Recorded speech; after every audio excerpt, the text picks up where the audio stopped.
घर में भी रौनक आने वाली है आज। ज्यादा बकवास नहीं करना मेरी दादी के बारे में। बाबू ने ही तो रोटी जी पहली बार औकात से ऊपर कोई चीज ली है। मेरी बड्डी मुझसे ऐसे काम करवाती है। मेरी मम्मी आ गई है। लोग सब ठीक हैं? सब ठीक है। गुड मॉर्निंग दोस्तों, welcome back to another vlog. कैसे हो आप सब? आई होप कि आप सब बढ़िया होंगे। तो आज के व्लॉग की शुरुआत हो रही है 10 बजे से और आज है बृहस्पतिवार, तो आज है मेरा व्रत।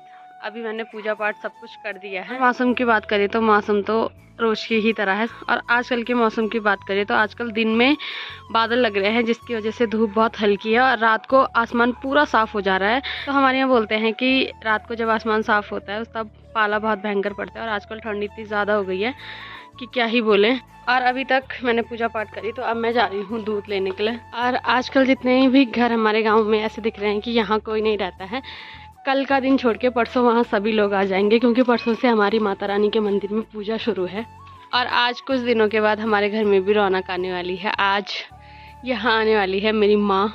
और मुझे सुबह ही पता लगा, मुझे ऐसा था कि मैं जाऊँगी मम्मी को लेने, पर मम्मी ने सुबह सुबह आज कॉल करके मुझे सरप्राइज़ दे दिया कि मैं आ रही हूँ। तो कम से कम 1-2 दिन ही सही यहाँ रौनक तो बनी रहेगी।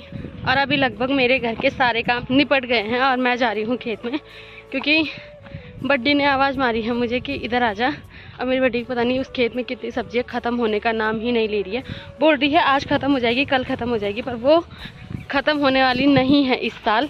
शायद मेरी बड्डी को ये खेत हरियाणा ही लेके जाना पड़ेगा और वहीं से सब्जी बेचनी पड़ेगी। यहाँ से यहाँ तक तो ये खेत लगभग खाली हो गया है। अब थोड़ा बहुत ही सब्जी बची है इसमें जो मेरी बड्डी आज निकाल रही है। और अभी मेरी बड्डी ने 1 2 3 4 5 6 7 गड्डी राई निकाल दी है और अभी कुछ राई निकल रही है। और आज मेरी बड्डी हीरोइन, जैसे जैसे मेरी बड्डी जा रही है वैसे वैसे मेरी बड्डी अपने फेस का ग्लो और बालों का ग्लो सब वापस ला रही है। तो आज मेरी बड्डी हीरोइन बनने की कोशिश कर रही है। बड्डी क्या लगा रखा तूने? मैंने आज वो लगा रखा जी बालों में।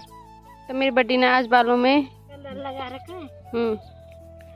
कब फिर है मेरी बड्डी के हरियाणा जाने की बारी। तो मेरी बड्डी को हरियाणा जाने में मेरी बड्डी को ऐसा नहीं लगना चाहिए कि मैं बुढ़ी हूँ, है ना बड्डी? हरियाणा वाले ऐसे बोलेंगे जैसे हमने छोड़ी ऐसी है। हाँ, जैसे मेरी बड्डी को हरियाणा वालों ने 10 साल पहले छोड़ा था वैसे 10 साल बाद आज मेरी बड्डी ऐसी जाएगी। हाँ, तो मेरी बड्डी को हरियाणा में कोई ऐसा ना बोले कि आप तो हीरोइन बन के गए थे और बुड्ढे बन के आए। इसीलिए मेरी बड्डी पूरी कोशिश कर रही है और आज अपनी बड्डी के फेस पे भी हम कुछ ना कुछ करेंगे, ठीक है बड्डी? और आज अपनी बड्डी को हम हीरोइन बनाएंगे कि अपनी बड्डी के आगे हम भी फीके पड़ जाए। वैसे मैं किसी के आगे फीकी नहीं पड़ती हूँ, मेरी नज़रों में मैं बहुत सुंदर हूँ, पर आज मुझसे ज़्यादा सुंदर मेरी बड्डी लगेगी। ऐसे सोचती हूँ यार, सूरत में बस सूरत मेरी बड्डी हमेशा ऐसी, मेरी बड्डी की और मेरी यही बात होती है। जब भी मैं और मेरी बड्डी कहीं जाते हैं तो मेरी बड्डी को ऐसा लगता है कि मेरी बड्डी सबसे बदसूरत है, पर मेरी बड्डी को नहीं पता है कि मेरी बड्डी सबसे खूबसूरत है। और ऐसा मतलब कि ये होना चाहिए, हर किसी को सोचना चाहिए कि मैं किसी से कम नहीं हूँ। किसी को भी ऐसा नहीं सोचना चाहिए कि मैं बदसूरत हूँ या कुछ हूँ। सबको यही सोचना चाहिए कि मैं सबसे सुंदर हूँ, मेरे से सुंदर इस दुनिया में कोई नहीं है, जैसे मैं सोचती हूँ। और इसी बात पे आप भी मुझे एक बात याद आई है। परसों ही संजू भैया और मेरी बात हुई थी। संजू भैया मुझे ऐसे बोल रहे थे कि दूल्हा ऐसा ढूंढना और मेरे लिए दुल्हन ऐसी ढूंढना जो खूबसूरत हो। मन से खूबसूरती नहीं दिखती है, मन से खूबसूरत हम उन्हें बना लेंगे, पर वो शकल से खूबसूरत होनी चाहिए। और कल रात मैंने बनाई थी पनीर, तो बड्डा ने खाई थी पनीर। तो पनीर का रिव्यू लेते हैं बड्डा से अभी। और बड्डा पनीर कैसे हो रही थी कल रात की? थोड़ा नमक खाते। अच्छा, और रोटी? हाँ रोटी कैसे हो रही थी बड्डा? पनीर तो बढ़िया था ना, रोटी रोटी? हाँ रोटी तो दादी वाला तो करता बनाया दादी तवे तो दादी ऊपर फूल तो है। बड्डा मेरी दादी के लिए कुछ मत बोलना, ठीक है? तो मतलब मुझसे सारी चीजें बनती है, सिर्फ एक रोटी छोड़ के। रोटी बनानी मुझे आती ही नहीं है। और मेरे बड्डा भाई बोल रहे हैं कि तू अपनी दादी के ठिल के बैठ गई। मेरी दादी को भी रोटी बनानी नहीं आती थी और मुझे भी नहीं आती थी। तो आखिर ना तेरी तो मैं अपनी दादी की हूँ, बैठूंगी तो दादी के ठिल के, ठीक है बेटा?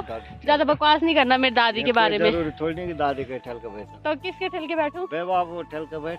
अरे बे बाबू ने ही तो रोटी, पहले रोटी इसलिए बनानी नहीं आती है मुझे। इसमें सारा दोष है मेरी मम्मी का और मेरी बहन का, क्योंकि मेरी बहन ने मुझे कभी रोटी बनानी नहीं दी और अब मुझे रोटी बनानी आती ही नहीं है। चाहे मुझे कितना भी सिखा लो, मैं वही हरकतें करूँगी जो मुझे पसंद है। मुझे रोटी बनानी आती ही नहीं है और मैं कोशिश करूँगी अब रोटी बनाना, क्योंकि खाना में बहुत अच्छा बनाती हूँ ना बड्डा। पनीर कैसी थी? पनीर ठीक। हाँ, अब मैं रोटी बनाना सीखूंगी। रोटी में कमी थी। रोटी में कमी थी, पनीर कैसा? पनीर ठीक। अब मुझे सीखनी पड़ेगी वरना ऐसे बेइज्जती मेरी होती रहेगी। और बड़ा तो मेरी रोटियों पे पर लगा रहे हैं, पर दो इंसान है जो मेरी रोटी पे कभी पर नहीं लगाते। एक है अमन और दूसरे है मेरे पापा। मेरे पापा बोलते हैं बना, जैसी भी बन रही है बना, तोड़ के ही तो खानी है। अगर वो रोटी मेरी मम्मी या मेरी बहन बनाए तो मेरे पापा कभी नहीं खाते हैं। मेरे पापा उनके खाने में बहुत नुक्स निकालते हैं और मेरे खाने में अच्छा है, क्योंकि फिर मेरी मम्मी ताने मारती है कि तुम्हारी वजह से तुम्हारी बेटी रोटी नहीं बनाती है, और उनकी लड़ाई इन्हीं बातों पे होती है। मम्मी बोलती है कि बोलो उसे रोटी बनाए, पापा बोले छोड़ना तू ही बना ले, वो कल बना लेगी। ऐसे में मेरी बारी कभी रोटी बनाने की आती ही नहीं है। और बड्डा चले गए हैं घर, तो मुझे अभी जाना पड़ेगा बड्डा के साथ घर। और बड्डा ने परेशान कर रखा है, कहीं टिकने नहीं देते हैं, जहाँ जाते हैं 2 मिनट गए फिर गायब। बड्डा इतने मौके ढूंढते हैं कि क्या ही बोले। और इतनी भाग भाग के मैं आई और मेरे बड़ा यहाँ पे आराम से बैठ रखे हैं। और अभी आई हूँ मैं चाचा लोगों के यहाँ, तो यहाँ पे चाचा ने लिया है, दिखाओ दिखाओ ना। नजर लगती नजर। तो चाचा ने मेरे कहने पे लिए हैं काजू। आजकल काजू से नीचे नहीं खाया जा रहा, कुछ पता नहीं क्या हो रहा है। अमीर हो गए चाचा आप आजकल। क्या हो रहा है कि लीवर जो है ना वो काम नहीं कर रहा, टाइम मैं काजू खाता हूँ। तो मेरे कहने पे चाचा ने काजू लिए हैं और अभी हम इसका मर्डर करेंगे। देखिए जी, पहली बार औकात से ऊपर कोई चीज ली है तो इसका थैला फाड़ना भी नहीं आ रहा मेरे को, कैसे फाड़ू इसका। औकात से ऊपर ले लिया ना आज, अब या तो वही ओपनिंग होगी। गाइस कैमरा बंद करते हैं, उसके बाद खोलते हैं उसको अपने हिसाब से, क्या पता कुराड़ी लानी पड़े निकालने के लिए। बंद कर। और आज है मेरा व्रत, तो यहाँ आते ही मेरे ठाट पड़ गए हैं। पहले मैंने खाए काजू और अभी अनीता लेके आ गई है चाय। नहीं बहन जी, बाजार बेच के आना। नहीं नहीं नहीं जाओ, हमको नहीं चाहिए। तो जो सब्जी बड्डी लेके आई थी वो अभी बड्डी और संध्या लेके जा रहे हैं बाजार। और मुझे स्पेशल जो रोज की तरह काम मिलता है वो मिलता है ये। तो काम अभी सोया हुआ है, जब काम जगेगा उसके बाद काम शुरू हो जाएगा। और मुझे छोटे मोटे काम नहीं दिए जाते हैं, मैं बहुत जिम्मेदार हूँ, इसलिए मुझे जिम्मेदारी वाले काम दिए जाते हैं बड्डा की देख रेख करने के लिए। आजकल बंदरों का इतना आतंक हो रखा है, नीचे इतने सारे इंसान बैठ रखे हैं और ऊपर से वो बंदर लगा हुआ है कि कब इनकी नज़र हटे और कब मैं जाऊं और सामने पे रखे हुए कद्दू खाऊं। इस मोहल्ले में आजकल चल रखा है बीड़ी छुड़ाओ अभियान, और सभी के लिए खेल हो रखा है मस्त, सभी लगे हुए हैं। कोई बीड़ी छिना रहा, कोई माचिस, कोई लाइटर। तो अभी मैंने बड्डा का लाइटर छिना के ला दिया है। कभी कभी मेरी बड्डी मुझसे ऐसे काम करवाती रहती है। अभी बड्डी लेके आई है अपनी नथ थोड़ा सा ठीक करवा के, और बड्डी ने मुझे पिना दी है कि तू पहन। तो बड्डी की नथ मेरे पे काफ़ी अच्छी लगती है, मतलब फेस कट के हिसाब से मेरे पे काफ़ी अच्छी लगती है बड्डी की नथ।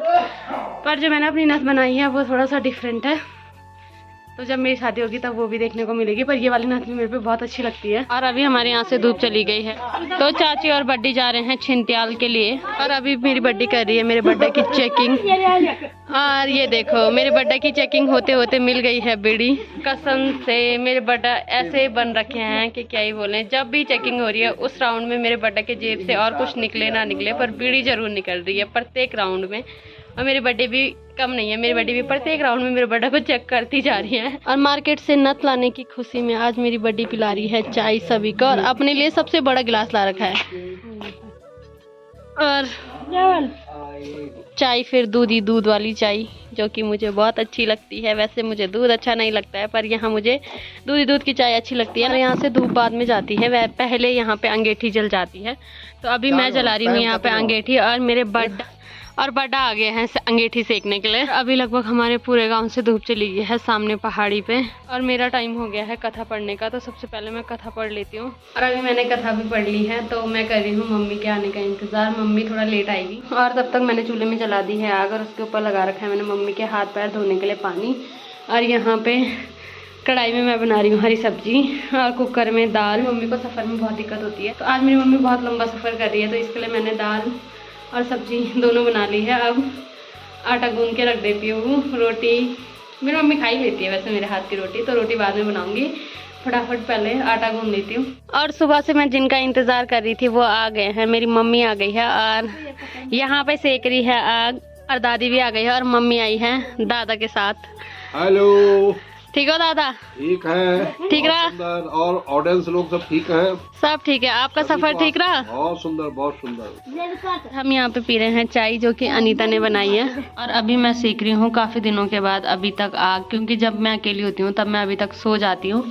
और अभी हमारा खाना भी बन गया है और मेरी माँ भी आ गई है अपने घर पे और अब खा रहे हैं हम खाना। अभी मैंने खाना भी खा लिया और व्रत के दिन ऐसा होता है जैसे खाना खाओ उसके बाद सीधे आँख खुद ही बंद हो जाती है। तो अभी मेरी वही कंडीशन है, मैंने खाना खाया, मेरा मन कर रहा है अब सीधे चुपचाप करके सो जाऊँ। तो आज के ब्लॉग को रखते हैं इतना ही। अगर आपको वीडियो पसंद आई है तो वीडियो को लाइक करें, कमेंट करें और चैनल को सब्सक्राइब करें। मैं ललिता भागड़ा मिलती हूँ आपको अपने किसी नेक्स्ट ब्लॉग में। तब तक के लिए जय माता दी।